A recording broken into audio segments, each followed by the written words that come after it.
सूचना प्राप्त हुई है कि साजन शुक्ला सन ऑफ बिंदेश्वरी प्रसाद, ये अंतु थाना क्षेत्र प्रतापगढ़ के रहने वाले हैं, जिनके संबंध में उनके परिजनों द्वारा ये आरोप लगाए जा रहे हैं कि पुलिस कस्टडी में इनकी मृत्यु हुई है। मैं इस घटना का खंडन करती हूँ और मैं बताना चाहूँगी कि 26 लाख की एक बैंक की लूट हुई थी पीपलपुर थाना क्षेत्र में। उसी लूट के अनावरण में साजन शुक्ला का नाम प्रकाश में आया था। ये साजन शुक्ला एक इनका साथी है जाकिर अली उर्फ गुड्डू। इसके साथ 2008 में गोमती नगर थाने से टवेरा वाहन की चोरी में चार्जशीट हुआ था और उसके बाद इनके ऊपर गैंग चार्ज भी अनुमोदित हुआ था। इनके आपराधिक इतिहास को देखते हुए और घटना में संलिप्तता को देखते हुए लोकल पुलिस इनके घर पर गई और इनसे पूछताछ की और इनको थाने बुलवाया गया पूछताछ हेतु। ये और इनके दोनों बेटे थाने पर आए।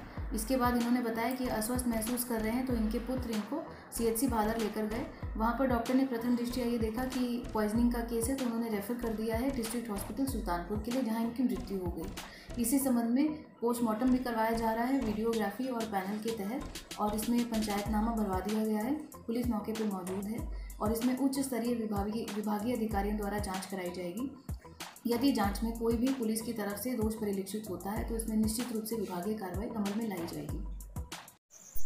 अयोध्या मंडल की खबरों से अपडेट रहने के लिए अवध ग्राम्य वार्ता चैनल को सब्सक्राइब करें और हमारी खबरों के बारे में अपने कमेंट ज़रूर लिखें। साथ ही अगर आपके पास भी कोई खबर है तो आप 94 54 83 48 95 पर व्हाट्सएप भेज सकते हैं।